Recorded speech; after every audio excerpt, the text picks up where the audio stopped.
Bapak Ibu yang dikasihi Tuhan, kita bersyukur pagi hari ini kita bangun dan dalam keadaan yang luar biasa. Kita bersyukur karena kita punya Tuhan yang baik, amin. Mari kita siapkan hati kita, kita sama-sama memuji dan menyembah Tuhan. Mari satukan hati kita mau berdoa. Kami bawa hari ini Tuhan, saat ini hati kami dan seluruh keberadaan kami kepadamu Tuhan. Kami tahu Tuhan bahwa kami adalah orang-orang yang dikasihi Tuhan. Setiap kali kami datang kepada Engkau Tuhan, Engkau menerima kami, Engkau memulihkan kami, Engkau menyembuhkan kami, Engkau memberkati kami. Sebab hanya daripadamu-lah segala yang baik itu datang Tuhan. Sebab itu hari ini kami mau sujud di altar-Mu Tuhan. Kami mau bersekutu indah dan manis bersama-Mu Tuhan. Sebab kami membutuhkan-Mu setiap waktu dalam hidup kami Tuhan. Semakin hari, semakin kami membutuhkan Engkau dalam hidup kami Tuhan. Haleluya Tuhan. Terima kasih Tuhan Yesus. Kami percaya Tuhan, Engkau ada bersama dengan kami selamanya.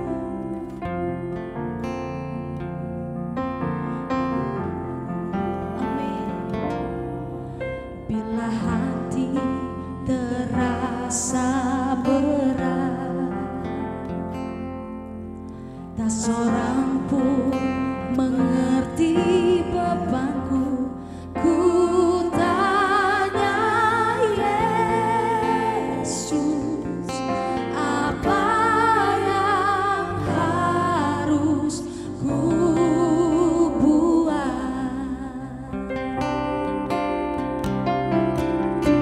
Dia berfirman, mari datanglah.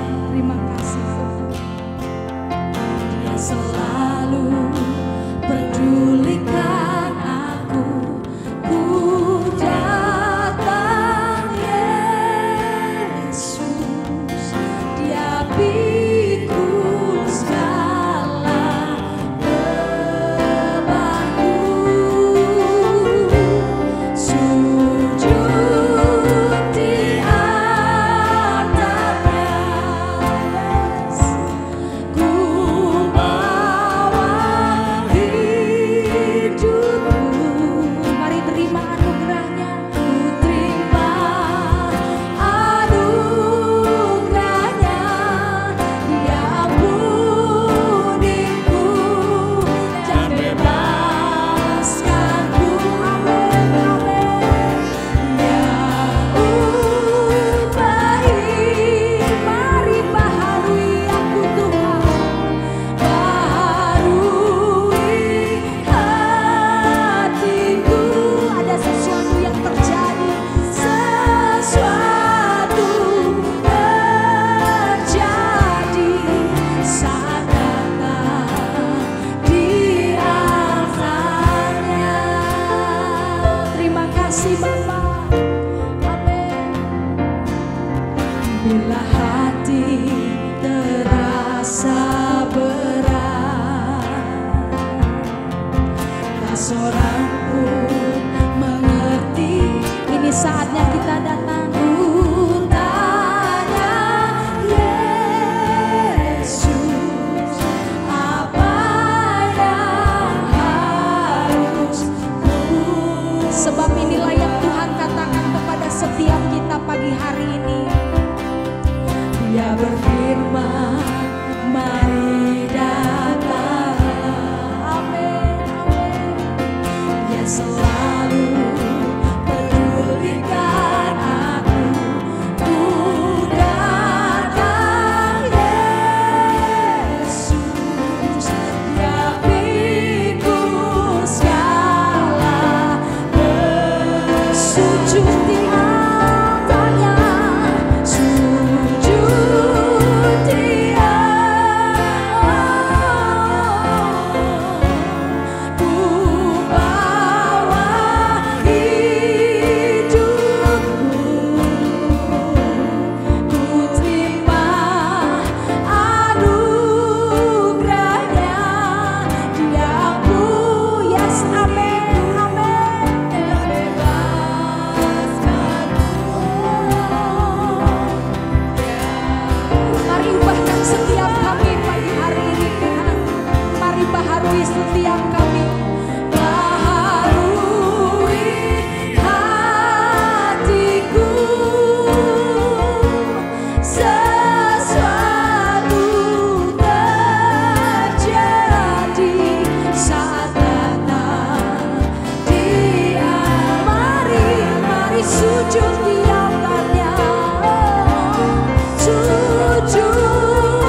Sebab tidak ada satu orang pun yang mengenali Bapak Ibu lebih daripada Tuhan mengenalmu.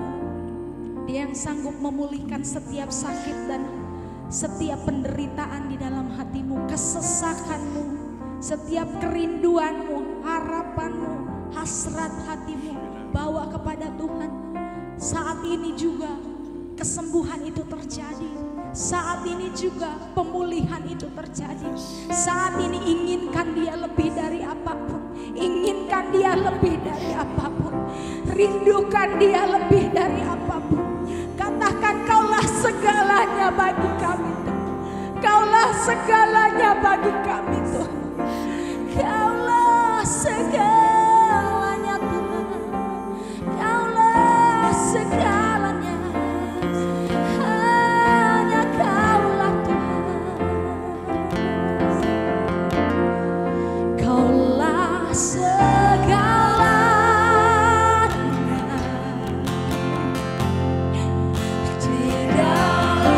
Sebab tidak ada yang lain Tuhan.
Itu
Kayaknya belum sarapan ya. Katakan hari ini saya mau makan. Makan kenyang. Amin. Kita akan belajar kebenaran firman Tuhan hari ini. Saya berdoa pengurapan tetap tinggal di antara kita. Tetap di sini bisa. Di Mazmur 73 ayat 25 sampai 28.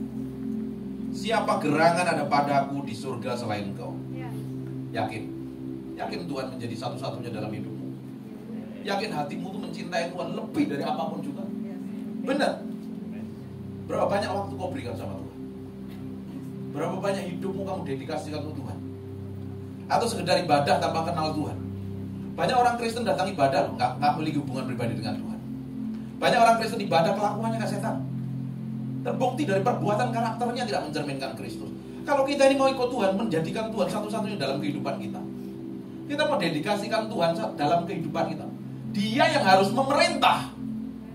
Dia yang harus berkuasa memenuhi hidup kita. Dia yang kontrol dan mengendalikan kita.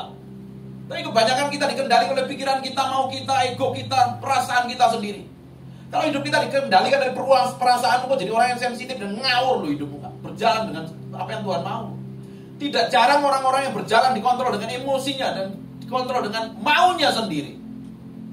Hawa nafsunya sendiri yang kontrol dan mengendalikan. Orang-orang model begini ya. Jadi Kristen-Kristen yang munafik. Mukanya haleluya di gereja, praktek hidupnya tidak mencerminkan kehidupan Tuhan.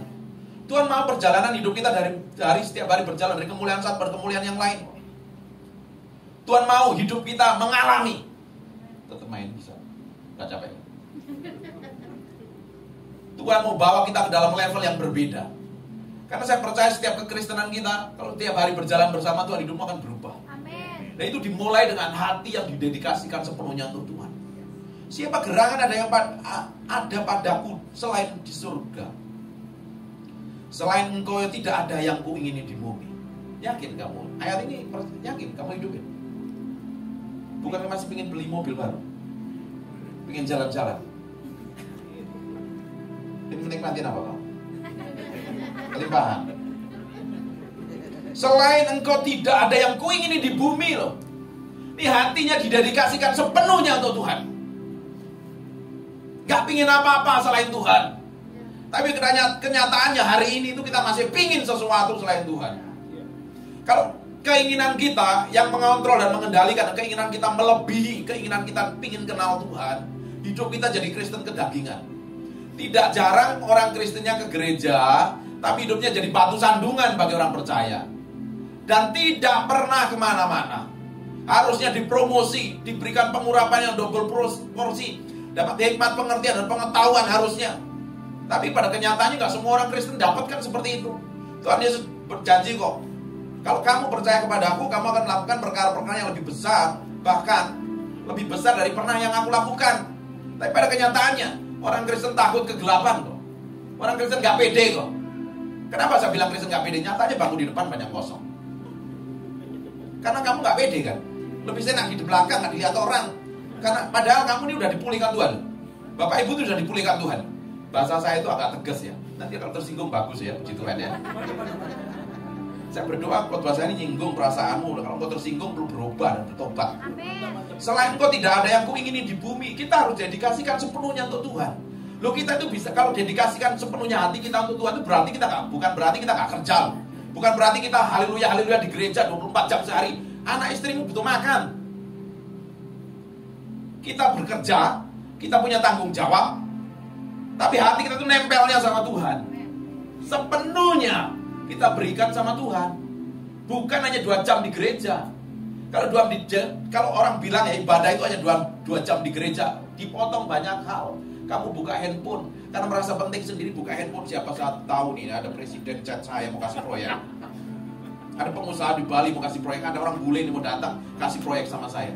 Karena orang merasa penting buat dirinya sendiri, sering sekali buka handphone, merasa dikit-dikit dicek siapa sih hubungin saya. Belum lagi dipotong dengan ngobrol, pengen ke toilet dan lain sebagainya, diganggu dengan banyak hal. Apa benar ibadah seperti itu? Loh, karena kita ini setiap hari mengalami kemenangan dari Senin sampai Sabtu.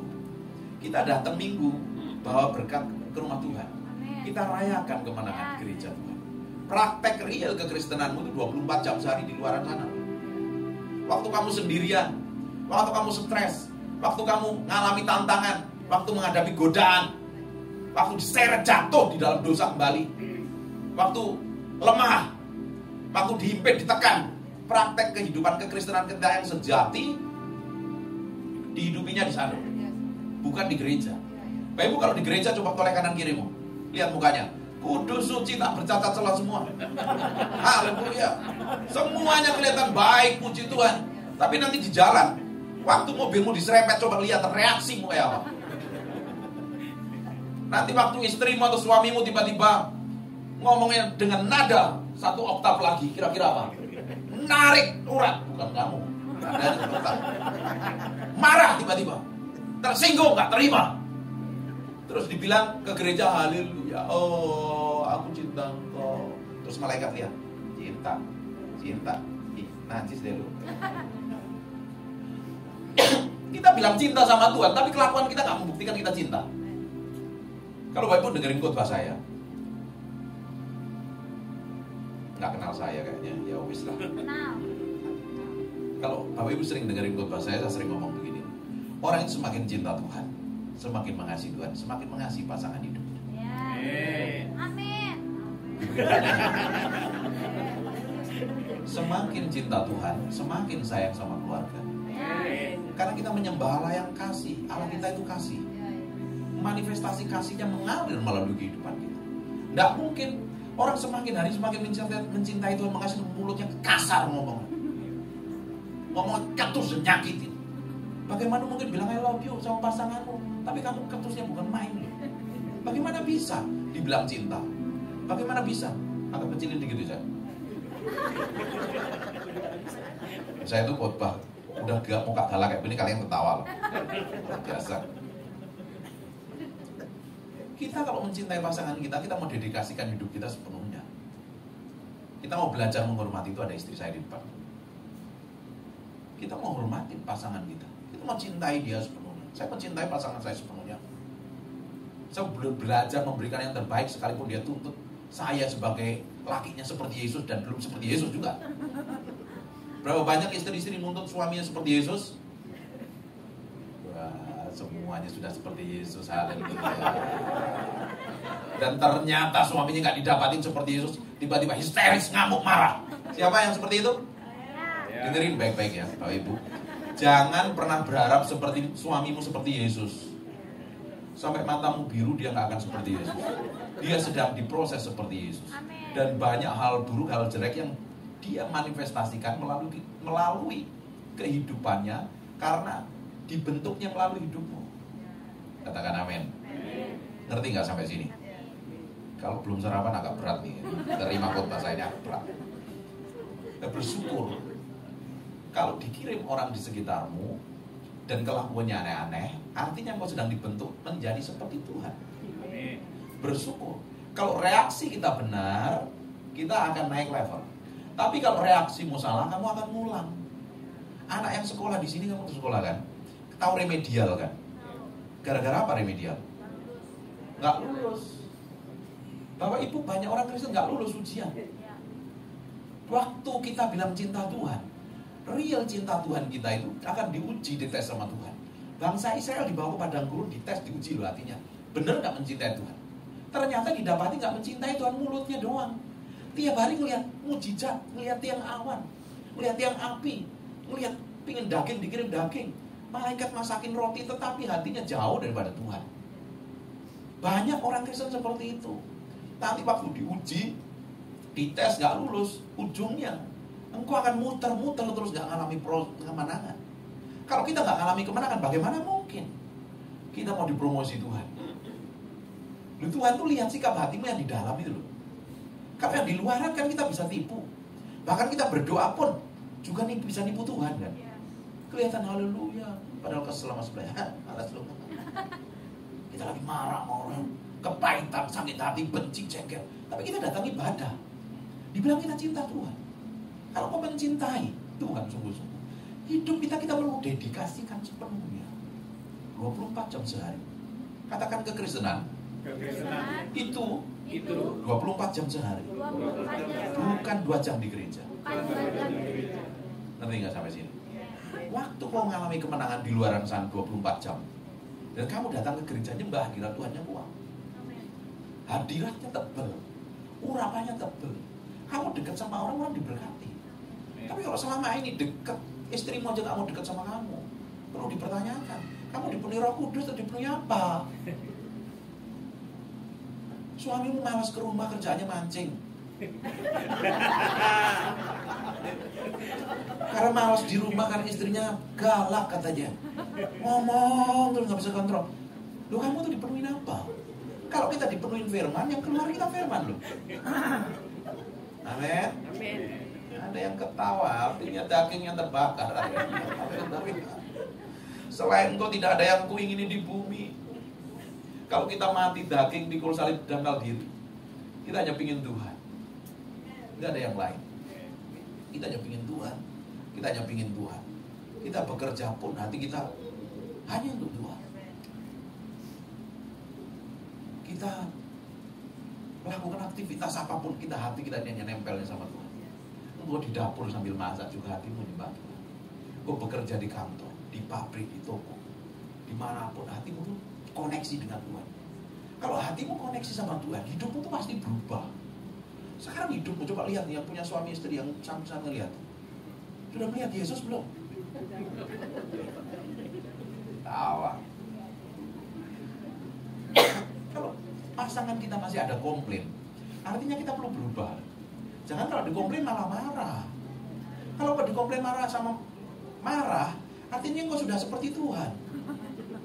Kamu bisa hakimi orang lain, kan menghakimi milik Tuhan. Kita ini belajar diubahkan nih. Kalau hati kita mau kita dedikasikan sepenuhnya untuk Tuhan, sepenuhnya untuk Tuhan. Katanya sepenuhnya, bukan seperempat, bukan setengah, sepenuhnya. Kita beri sama Tuhan. Baru kita bisa ngomong, selain Engkau tiada yang lain yang ku ingin di bumi, yang ku ingin di bumi. Nggak usah nyanyi, nyanyi aja. Selain Kau tiada yang lain. Nyanyi Pak.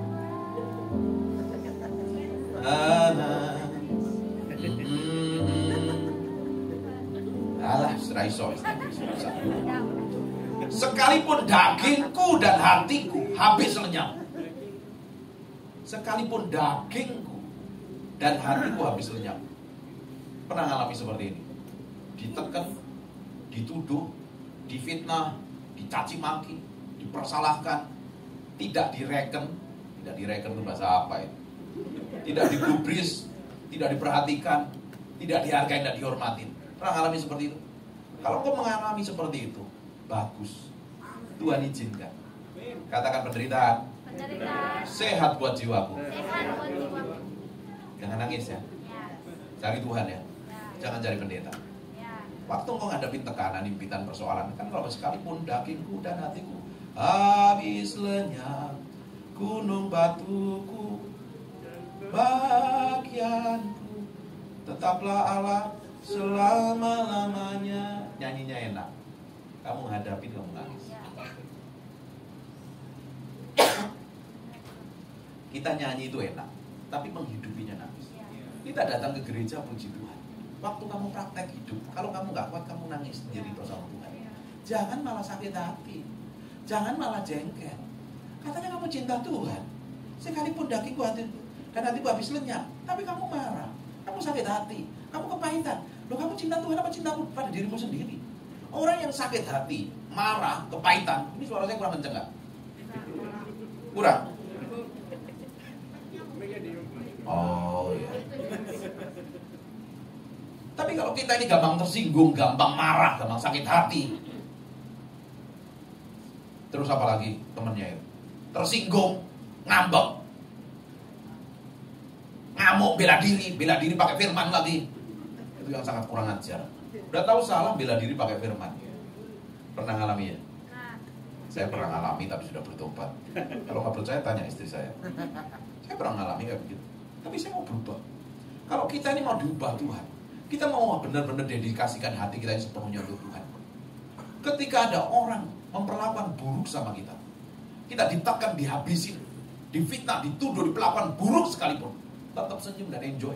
Karena itu bagian yang Tuhan izinkan untuk menghancurkan yang di dalam kita ini. Kita nggak akan bisa mencintai Tuhan sepenuhnya kalau yang di dalam ini masih ada diri kita. Kita harus matikan semua yang di dalam kita ini. Baru Tuhan akan promosi. Orang yang dipakai Tuhan, umat yang ku bentuk akan menceritakan kemuliaanku, kata kita. Kita apa?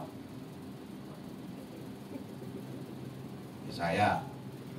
Sekalipun dagingku dan hatiku habis lenyap, gunung batuku dan bagianku tetaplah alam selama-lamanya. Sebab sesungguhnya siapa yang jauh daripadamu akan binasa. Kita perlu nempel sama Tuhan.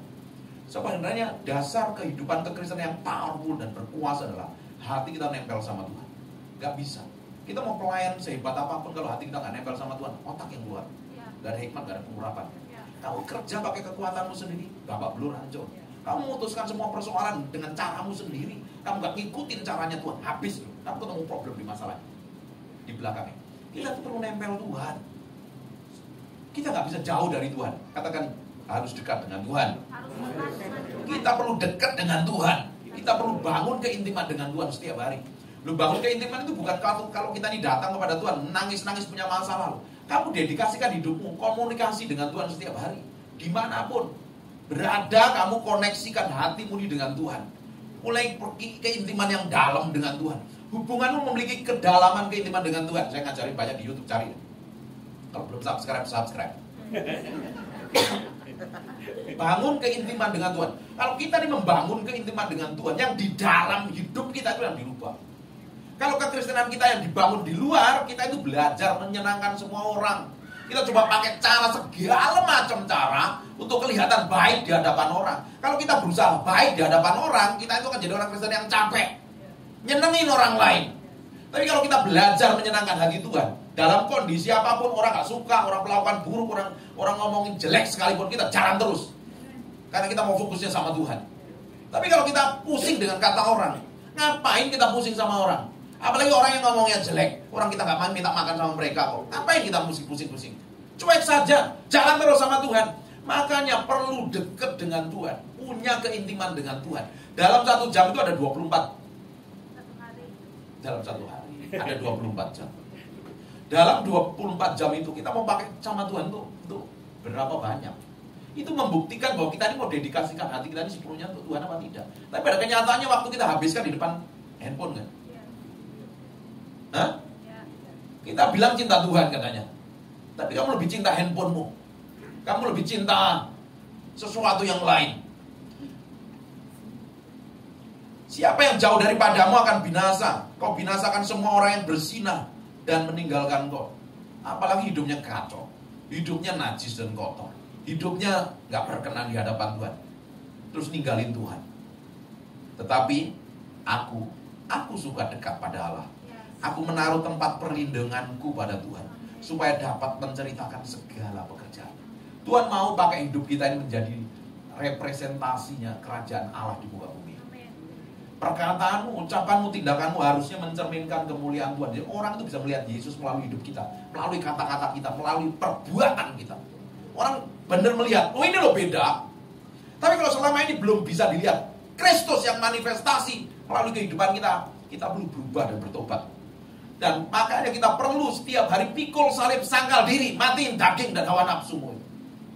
Kalau enggak, dagingmu akan mengontrol dan mengendalikan.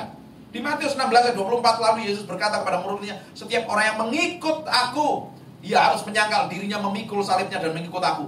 Ini di beberapa ayat ngomong yang sama. Di Markus 8 ayat 34 ngomong yang sama, Lukas 9 23 juga ngomong yang sama. Pikul salib, sangkal diri, matiin daging dan hawa nafsu kita. Apapun itu yang tidak berkenan di hadapan, matiin. Gak punya perasaan, Pak. Kita pakai perasaannya Tuhan. Kita pakai kehendaknya Tuhan. Kalau kita gak seperti itu, kita gak bisa dipimpin Roh Kudus. Kita dipimpin daging. Kalau kita pimpin daging, kita menjadi orang yang binasa. Gak kenal Tuhan. Fisiknya ke gereja, hatinya jauh dengan Tuhan. Kelihatan dari mana? Manifestasi perbuatan, karakter, dan ucapannya. Tidak pernah mencerminkan kemuliaan Tuhan. Kalau hidupmu dari tahun ke tahun gak ada perubahan, hari ini mengambil keputusan untuk bertobat. Karena Tuhan punya rencana yang besar atas hidupmu. Tuhan mau pakai hidupmu. Kalau kita benar-benar ngikut Tuhan, harusnya kita mau belajar menyalipkan keinginan daging dan hawa nafsu kita sepenuhnya di hadapan Tuhan.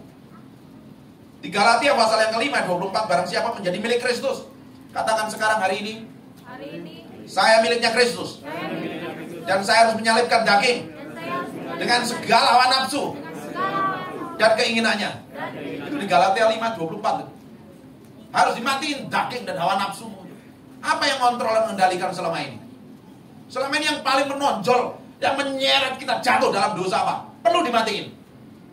Kalau tidak, hidupmu akan semakin dikuasai begitu rupa. Barang siapa menjadi milik Kristus, ia telah menyalipkan daging dengan segala hawa nafsunya dan keinginannya. Kalau enggak, kita nggak bisa dipimpin Roh Kudus. Kalau kita nggak bisa dipimpin Roh Kudus, kita dipimpin diri kita sendiri. Akhirnya setan yang akan mengendalikan, setan akan ambil alih. Ujungnya kita akan mencapai destinasi Tuhan. Amin. Banyak orang Kristen nggak capai destinasi Tuhan, kenapa? Izinkan dagingnya yang kontrol, izinkan emosinya yang mengendalikan, amarahnya yang mengendalikan. Nggak bisa dikuasai dengan baik, ditaklukkan pada pusat kehendak Tuhan. Akhirnya apa? Hidupmu ketemu problem. Banyak orang Kristen ketemu problem dan masalah gara-gara apa? Coba, selama ini kita ketemu problem dan masalah gara-gara apa? Kita nggak bisa kontrol kendalikan hati kita, dan kita nggak bisa kontrol mulut kita, ditaruh pada pusat kehendak Tuhan. Sehingga kita apa? Ketemu problem, ketemu orang lain. Padahal Tuhan panggil kita menjadi berkat loh, bukan menjadi masalah loh. Kita menjadi problem solver, bukan jadi masalah. Pada kenyataannya orang banyak nggak jadi berkat hidupnya. Dia pikir, aku sudah percaya Tuhan, kurang apa lagi? Tuhannya bukan Allah Bapa Putra Roh Kudus. Tuhannya lah aku, diriku dan saya yang digede-gede, yang ngontrol dan mengendalikan semuanya tentang me, I, and myself. Makanya orang-orang model kayak begini ya, orang itu keras kepala. Kalau dinasihatin gak terima, dinasihatin merasa benarnya sendiri, bahkan nyerang balik pakai ayat firman Tuhan. Cari kelemahan orang yang nasihatin. Ditegur gak terima, marah, tersinggung, kepahitan. Loh, kamu ini ngikut Tuhan kok gampang tersinggung, kepahitan loh, piye? Katanya cinta Tuhan, kamu gak cinta Tuhan, kamu cinta dirimu sendiri loh, kamu gampang tersinggung dan kepahitan. Orang-orang model kayak begini nih tidak bisa dipercaya Tuhan, karena belum belajar mengendalikan dirinya. Matiin daging dan hawa nafsu. Kalau kau di gereja sini, kau siap ditegur, dimuridkan, dididik, diajarin. Kalau enggak, menjadi liar, kacau dan berantakan. Banyak orang Kristen merasa benernya sendiri, kan nggak digembalakan, nggak mau diajar, nggak mau dididik, nggak mau dinasihatin.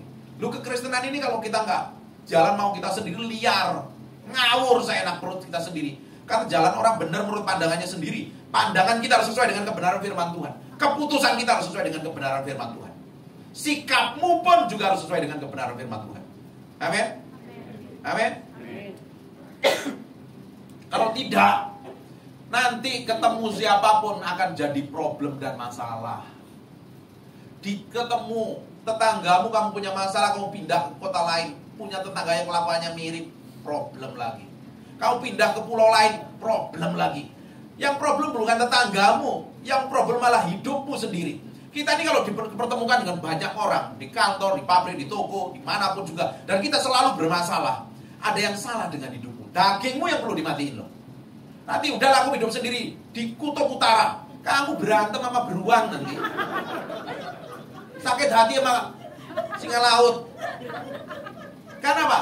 Hati ini kalau nggak beres ya, hati ini kalau nggak benar di hadapan Tuhan ya, selalu jelek sekali pikirannya. Berapa banyak orang yang ngomongnya jelek terus, khawatir nanti gimana nih, pertama naik nih, income nggak naik, aduh gimana ini, piye nih.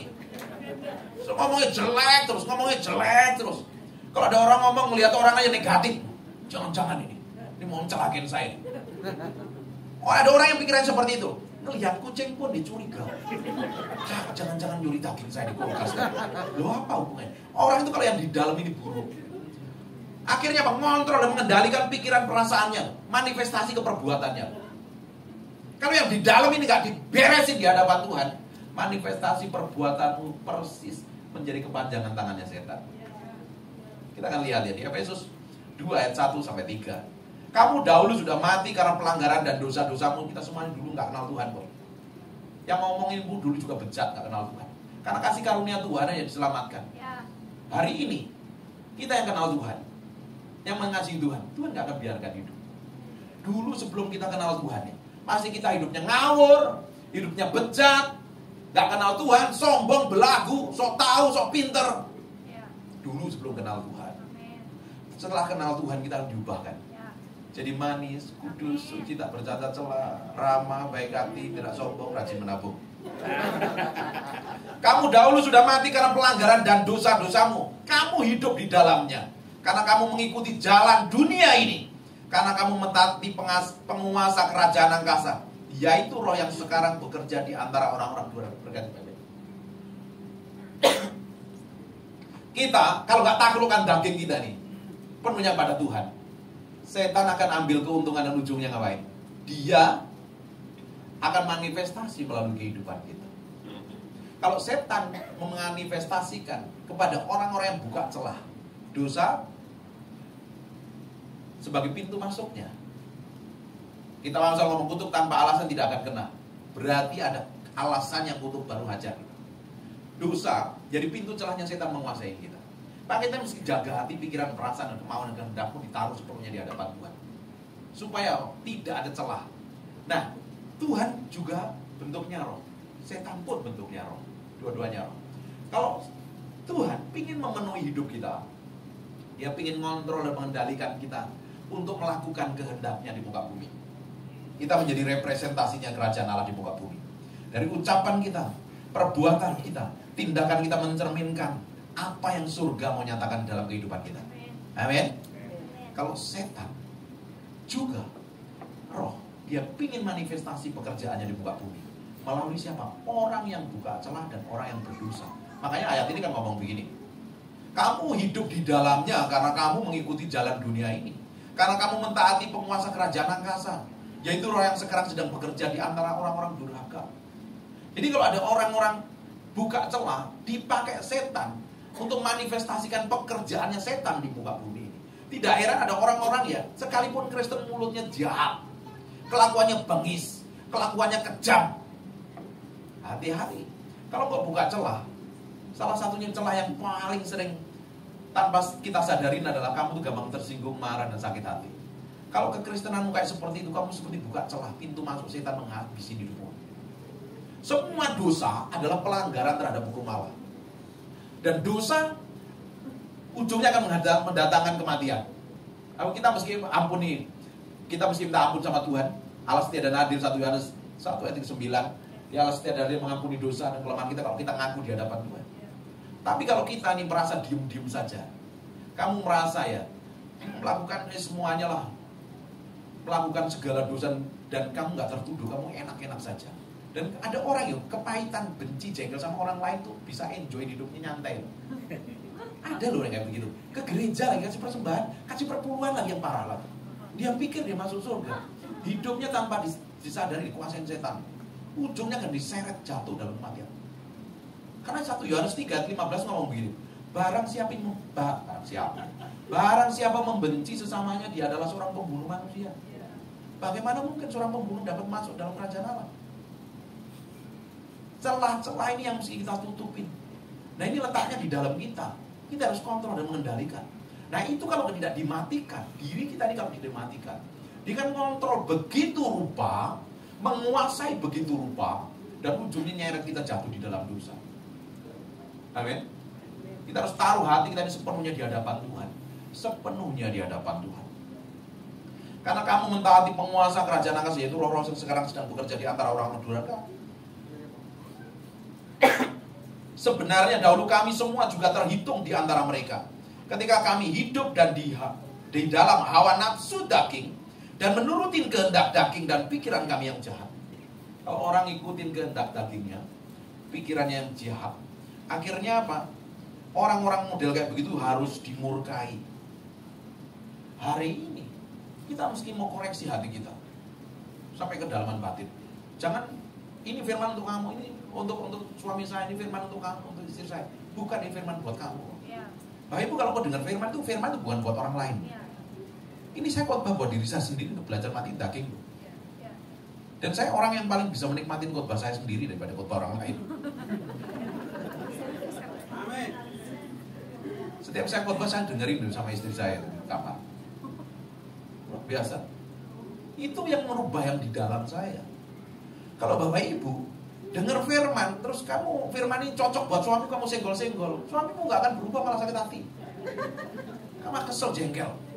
Kalau dengerin firman buat kamu, untuk hidupmu sendiri, semakin hari semakin diubah menjadi serupa segambar dengan Tuhan. Kalau tidak, dagingmu yang akan kontrol dan mengendalikan. Dagingmu yang akan menguasai. Di ayat yang terakhir, seneng kayaknya ayat terakhir. Bilang, jangan dong, bilang. Ini ayat yang terakhir. Jangan dong. Enggak, kayaknya enggak. Ulang lagi. Ini ayat yang terakhir. Haleluya. Saya dicintai di sini. Kolose 3:5. Ayat terakhir kok 5-10. Karena itu matikanlah dalam dirimu segala sesuatu yang duniawi. Harus dimatiin segala sesuatu yang duniawi. Yang bukan dari Tuhan harus dimatikan. Katakan, saya harus dimatikan. Saya harus dimatikan. Ngikutin Tuhan. Supaya Kristus hidup di dalam aku. Amin. Sesuatu yang duniawi harus dimatikan. Yang tidak sesuai dengan kebenaran firman kita harus matikan setiap hari. Kadang dimatikannya lewat orang di sampingmu. Kasih senyum yang ada suaminya. Haleluya. Terima kasih. Ini pasangan hidupku yang the best dikirim dari surga. Ayo ngomong. Terima kasih ya sayang. Pak, panggil suamimu apa? Panggil istrimu apa? Jangan panggil namanya ya. Panggil sayang, cinta, gula, madu, sugar, rayon, pulau apa? Lu itu kok duduknya jauh-jauhan kenapa? Lagi berantem. Tuhan pakai orang-orang di sekitar hidup kita untuk belajar kita mematikan daging. Saya setiap hari bilang sama istri saya, honey, I love you, you are the best. Dikirim dari surga untuk belajar saya matikan daging. Tanya itu orangnya ada itu. Terima kasih ya, itu hebat. Dikirim Tuhan untuk saya belajar matikan daging. Dan kalau kita dimatiin daging sama pasangan hidup kita nggak bisa lari kemana-mana kan? Mau lari kemana? Kalau kita punya bontok, mau lari kemana? Kita nggak bisa lari kemana-mana. Kalau kamu dibentuk sama pasangan hidupmu, kamu ngomong, ambil keputusan karena nggak tahan, udah aku cerai, hidupmu akan hancur dan kacau, nggak sesuai dengan apa yang Tuhan mau. Makanya jangan pernah lari dari apa yang Tuhan izinkan membentuk hidup kita. Makanya saya bilang, kamu lari dari tetanggamu tadi, kamu pindah ke kutub pun kamu akan ketemu problem dan masalah. Yang masalah itu bukan tetanggamu, bukan beruangnya, tetapi yang di dalam hatimu yang perlu diberesin. Amin. Amin. Suka berantem apa enggak? Ada. Kita kan lagi disempurnakan. Kita di sini kan nggak ada yang sempurna, lagi disempurnakan. Karena saya lagi disempurnakan. Dalam proses dimatikan. Haleluya. Karena itu matikanlah dalam dirimu sesuatu yang duniawi, yaitu percabulan. Ini yang di dalam diri kita dulu. Yaitu percabulan, kenajisan, hawa nafsu, nafsu jahat, juga keserakahan, sayang sama dengan penyembahan berhala. Ini yang ada di dalam kita. Bukankah percabulan adanya di dalam diri kita? 1 Korintus 6 ayat 18 mau gitu. Baca coba 1 Korintus 6 ayat 18. Jauhkanlah dirimu dari percabulan. Setiap dosa lain dilakukan manusia. Setiap dosa lain yang dilakukan manusia terjadi di luar dirinya. Tetapi orang yang melakukan percabulan berdosa terhadap dirinya sendiri. Kamu bercabul, dosa terhadap dirimu sendiri. Kamu berzina, kamu berurusan dengan dagingmu sendiri. Dagingmu akan tanggung. Berapa banyak orang jatuh dalam berzina, free sex, hidupnya free sex, dan hari ini jatuh. Hidupnya babak belur dan kacau. Bahkan ada beberapa kena penyakit. Bahkan ada penyakit yang paling horor di muka bumi ini. Selain COVID, ya kemarin COVID kan udah sekarang beres kan. HIV AIDS, mana ada obatnya? Kecuali mujizat Tuhan. Kalau nggak lewat semuanya, itu karena apa? Hati-hati. Makanya Tuhan selalu ngomong, percabulan, kenajisan, hawa nafsu, nafsu jahat, keserakahan, yang sama dengan penyembahan berhala. Kelihatannya nggak kegunung-gawi, nggak nyembah pohon, nggak nyembah gunung. Tapi kalau kamu melakukan seperti ini, kamu nyembah berhala, kamu jadikan Tuhan yang nomor 2. Terus bilang, Selain kau tiada yang lain. Allah di bumi. Terus kamu bilang cinta Tuhan kayak begitu. Pada kenyataannya, praktek hidupnya tidak mencerminkan kemuliaan Tuhan. Bagaimana mungkin bisa mencintai Tuhan? Karena saya mencintai pasangan saya, istri saya. Saya tidak pernah mau selingkuh dan main perempuan lain. Saya hargai dan hormati dia. Lebih dari apapun juga. Yang pertama memang saya cintai Tuhan. Dia yang nomor 2 selain Tuhan. Kalau kita komitmen sama Tuhan, kita gak mau nyakitin loh ini perasaannya Tuhan. Selama ini kita kan mau kita sendiri hidup. Yang penting aku, diriku dan saya. Allah Tritunggalnya, me, I and myself. Pokoknya aku, diriku dan saya. Kalau berdoa, Tuhan tolong aku, saya, anakku, istriku, suamiku. Tuhan berkati nenek moyangku padahal udah mati, dan berkati buat apa? Fokusnya pada diri sendiri. Sekarang kita mau beranjak berubah. Kalau kita mau belajar matiin daging, pertama kali yang kamu pikirin kamu adalah mikirin perasaannya Tuhan dan hatinya Tuhan. Kalau kamu mau bertindak, bersikap, ngambil keputusan, yang dipikirin itu hatinya Tuhan juga. Ini kira-kira Tuhan berkenan apa tidak? Ini Tuhan disakitin atau enggak? Ini Tuhan dimuliakan apa tidak? Kalau kau bersikap seperti itu setiap hari, bertindak setiap hari, lihat saya, jangan lihat handphone. Enggak ada orang nyari kamu. Dengerin baik-baik. Kalau lo hari ini, segala keputusan yang kamu kerjakan, kamu lakukan, kamu mau utamakan Tuhan, kamu dedikasikan sepenuhnya untuk Tuhan. Ini Tuhan disakitin gak dengan sikap dan perbuatan saya? Kamu tinggal sendiri di hotel pun, fokus hatimu sama Tuhan. Kamu di tempat teman-teman yang bejat dan rusak pun, kamu tidak akan pernah tertarik. Karena kamu mikirin Tuhan. Tuhan harus jadi utama dan terutama dalam kehidupan. Makanya hukum pertama dan terutama adalah kasihlah Tuhan Allahmu dengan segenap hatimu, dengan segenap kekuatan dan segenap jiwamu. Itu jiwa, itu berisi dengan apa yang kamu pikir, apa yang kamu rasa, apa yang kamu mau. Benar gak kita mencintai Tuhan? Dengan seluruh pikiran kita, kemauan kita, dan kehendak kita. Kalau tidak, nanti kamu akan dikuasain dirimu sendiri dan dijerat oleh perbuatan daging. Tidak heran orang-orang model kayak begini, gak ada pengurapan di dalam. Simpson dijerat oleh keinginannya sendiri. Dia adalah orang yang diurapin Tuhan, powerful sekali. Dijerat, dikuasai hawa nafsu. Sekali bikin dosa, nggak apa-apa. Kedua kali bikin dosa, 3 kali nggak bertobat-tobat. Dia pikir Roh Kudus masih mengurapin dia. Dipikir Roh Tuhan masih tinggal di dalamnya. Ternyata Roh Tuhan sudah meninggalkan dia. Dia sendiri tidak sadar kalau Roh Tuhan sudah meninggalkan dia. Dengerin baik-baik. Kalau Roh Kudus memenuhi kita, semua orang akan tahu bahwa kita dipenuhi Roh Kudus. Ada urapan Tuhan. Kalau kamu nyembah, ngerasain hadirat Tuhan. Tadi ngomong-ngomong, ngerasain hadirat Tuhan apa enggak? Ya. Bener enggak? Ya. Ini kita nyembah lagi 2 jam ya? Ya. Jangan, bayar hotelnya mahal. Kalau Tuhan real menyertai hidupmu, begitu rupa. Kamu berjalan kemanapun. Kan Yesus ngomong begini. Aku itu akan pergi ke Bapa, tapi aku mengutus orang utusan yang lain. Yang akan menolong kamu. Dia menyertai kamu. Dia tinggal di dalam kamu dan dia di atas kamu. Bayangkan Bapak Ibu, kita disertai orang yang top saja ya, punya jabatan tinggi di kawal, rasanya adem tenang ya, di preman nyingkir semua itu. Bayangkan kalau ada, kamu sadari bahwa Tuhan menyertai hidupmu di mana saja, kemana saja, bahkan kamu main musik saja, urapan begitu power mengalir. Ada penyertaan Tuhan yang manifestasi dalam kehidupan. Nanti kan? Tuhan mau menyatakan kuasanya melalui hidup kita. Tidak hanya kuasanya, urapannya, hikmat pengertiannya. Yang paling kalian sukai, Tuhan juga menyatakan berkatnya melalui hidupmu. Gak ada yang amin, gak suka ya.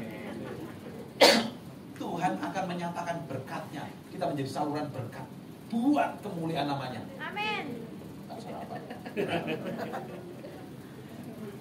Tuhan mau bekerja melalui kehidupan kita lebih paham. Urapan, hikmat, pengertian, berkat tidak mengalir dalam dirimu. Kalau mau tidak belajar matiin daging dan hawa nafsumu itu, Kristennya nggak pernah bertumbuh dari tahun. Kalau kekristenanmu nggak bertumbuh dari tahun ke tahun ya, masih gampang sakit hati, masih gampang tersinggung, masih gampang marah, masih gampang ngamuan, sombong. Tahu orang sombong itu jalannya dongak terus. Dia meski pakai payung, kalau nggak hidungnya kemasukan hujan, pilek terus ya. Berlaku, merasa benar sendiri, merasa hebat sendiri, merasa pintar sendiri. Terus berharap diurapin Tuhan. Sampai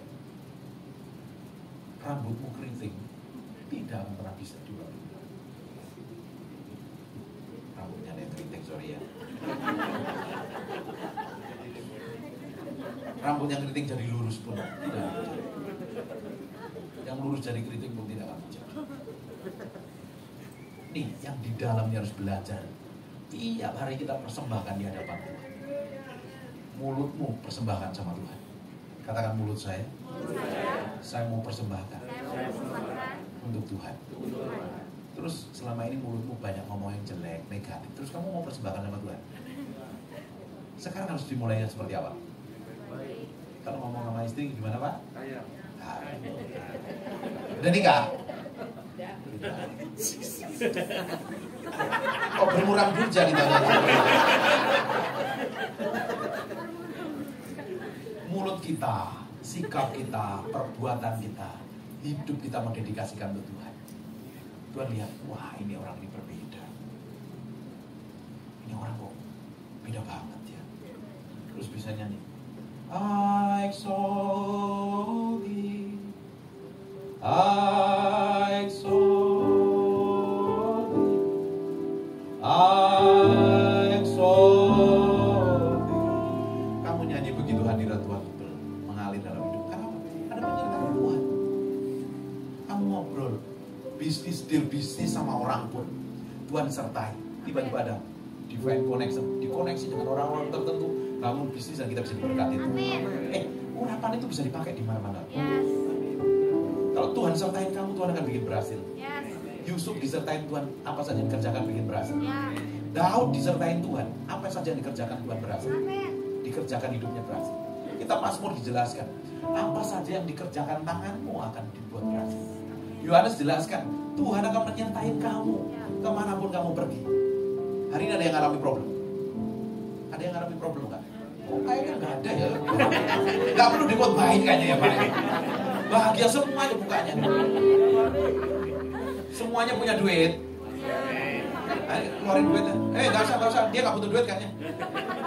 Jadi, Bapak Ibu, kalau kau sedang problem sendiri, merasa ditinggalkan, doa nggak dijawab, rasanya mentok pelafon. Pernah ngalami kayak gitu? Apakah Tuhan meninggalkan kamu? Tidak. Justru kamu mesti jerit sama Tuhan. Bangun keintimanmu dengan Tuhan. Ujungnya kita akan melihat sesuatu yang dahsyat dalam hidup. Tuhan mau proses kita, Tuhan mau murnikan kita, Tuhan mau matikan keinginan kami untuk melawan orang di sekitarmu. Besi menajamkan besi, manusia menajamkan sesamanya. Puji Tuhan yang dipakai dalam pasangan hidupmu. Semua itu mendatangkan tadi loh. Karena itu matikanlah dalam dirimu segala percabulan. Justru waktu yang dunia yaitu percabulan, kenajisan, hawa nafsu, nafsu jahat dan juga keserakahan yang sama dengan penyembahan berhala. Semua itu mendatangkan murka Allah atas orang-orang durhaka. Dahulu kamu melakukan hal-hal itu ketika kamu hidup di dalamnya. Tetapi sekarang buanglah semuanya itu, yaitu marah. Siapa yang suka marah? Ini baik-baik yang suka marah. Katakan problem saya. Kebanyakan. Timbul. Sumbernya 2 cm di bawah hidung saya. Apa itu? Kalau marah melalui mulut. Kalau orang marah nanti direkam ya. Langsung selfie lagi marah. Ya kan? Marah. Kan kalau mau tidur doa dulu saat tidur kan. Terus direkam. Tuhan, aku persembahkan ini mukaku ini.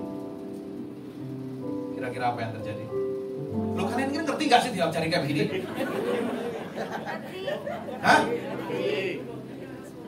Kamu marah. Marah sama istrimu, marah sama suamimu, masalah sama anakmu. Terik-terik sambil cerita histeris gitu. Rekam. Terus mau doa, Tuhan aku persembahkan seluruh hidupku buat Engkau.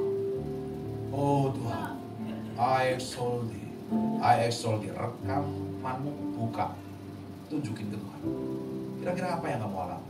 Tertuju. Saya tuh sering kali sama istri saya. Kadang tanpa kita sadari, karena kita masih dalam proses menjadi seperti Yesus. Kadang nada kita tuh tinggi. Kalau nggak nadanya dia tinggi, nada saya tinggi. kita cepat sadar. Hani, gula, sukar, madu, cintaku, negeriku. Coba diulang nadanya. Itu tanya manusia yang ada di situ. Coba nadanya diulang lagi dengan nada yang lebih manis lagi. Itu loh cara belajar matiin daging praktek hidupmu sama pasanganmu.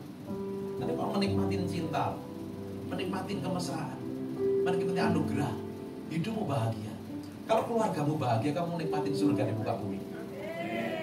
Tapi kamu bisa menikmati neraka di muka bumi kalau keluargamu gak bahagia. Apalagi istrimu yang mukanya haleluya, sudah pakai daster, rambutnya ancang-ancangan, marah lagi. Wah, aku kasih karunia. Apalagi suami-suami udah pulang kerja, badannya bau, belum mandi, marah-marah, teriak-teriak.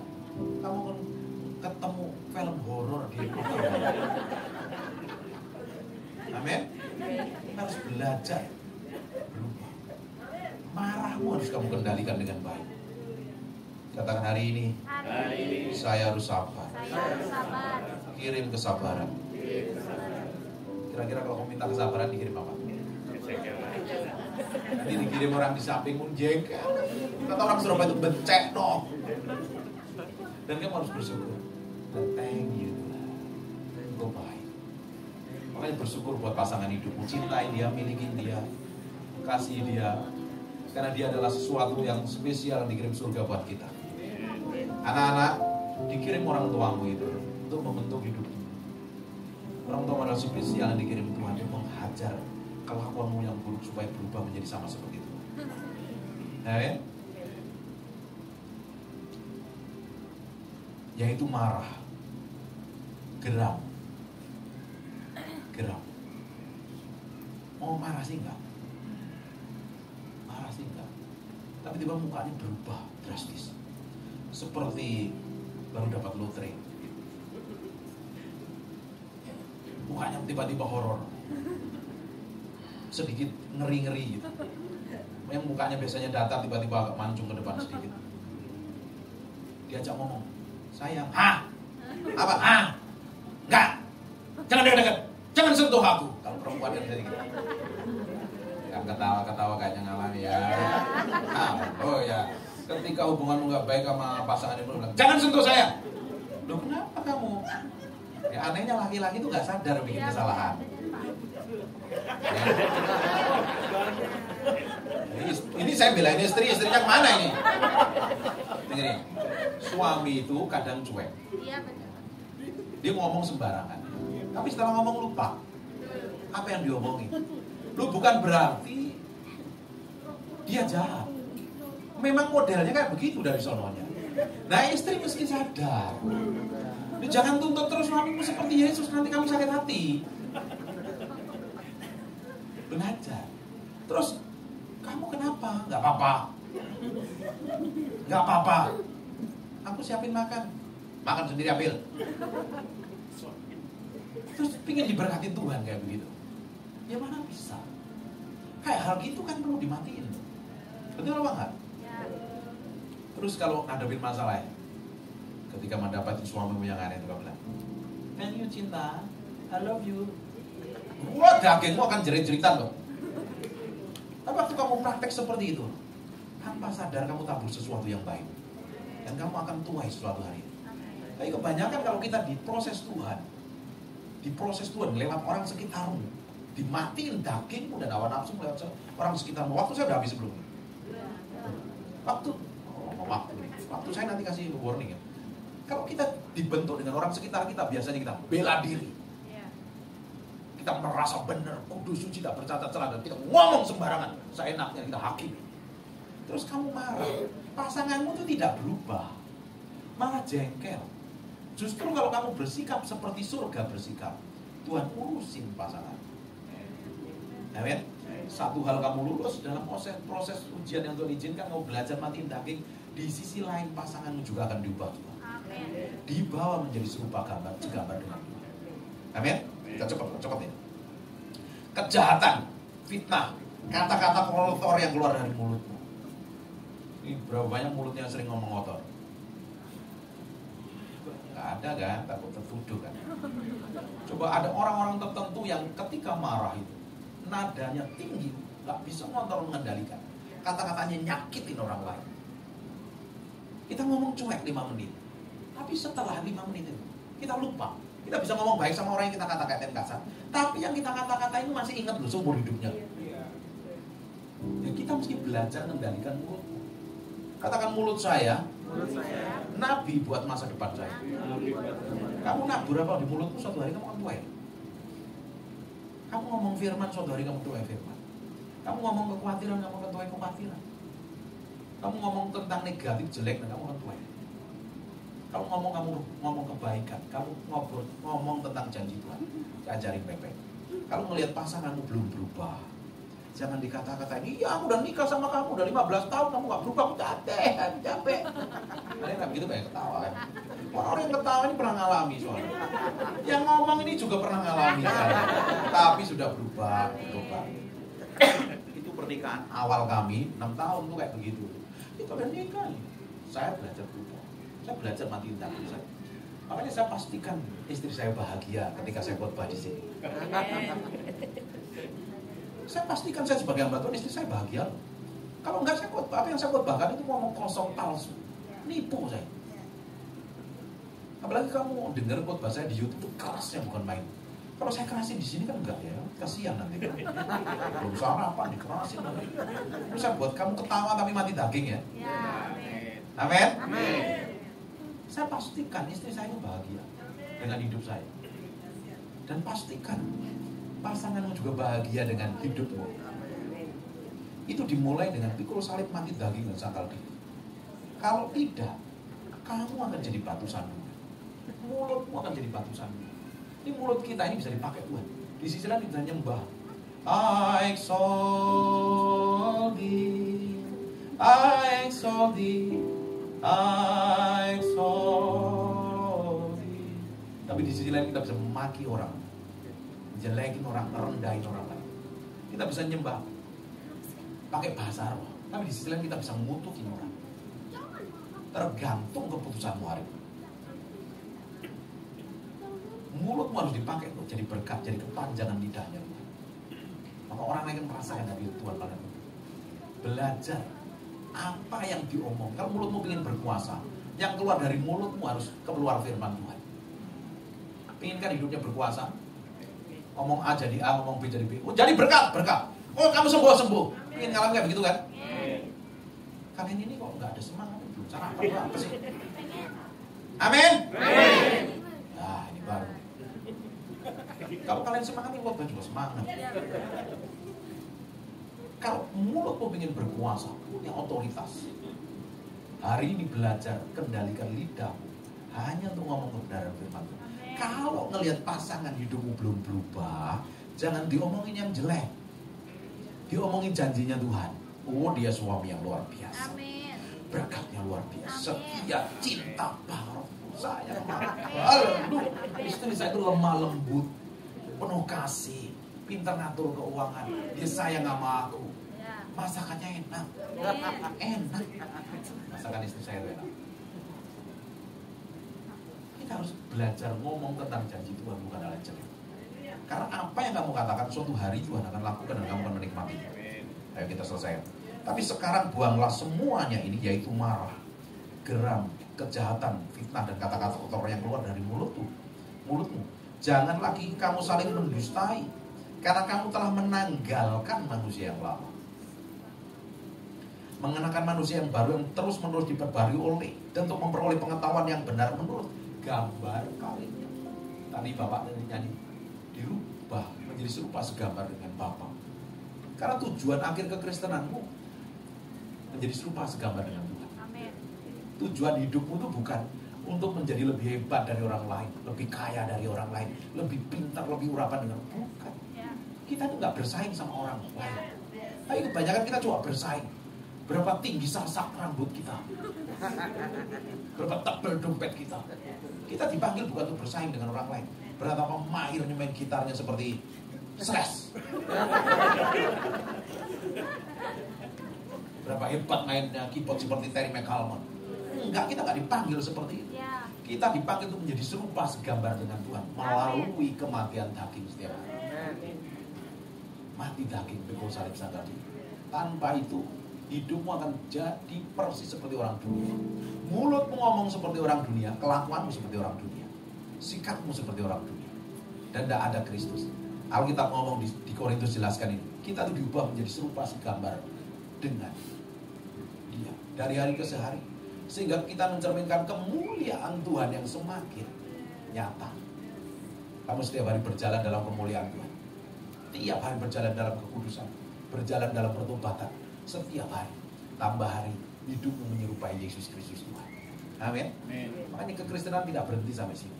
Kekristenanmu harus beranjak bertumbuh terus menjadi serupa segambar dengan Tuhan. Bukan hanya sekedar ibadah dan pelayanan kekristenan, menghidupi firman dan praktek firman. Oh, hidupmu akan menyatakan kemuliaan Tuhan secara ajaib dan luar biasa. Dan kita pakai beri kita tutup doa.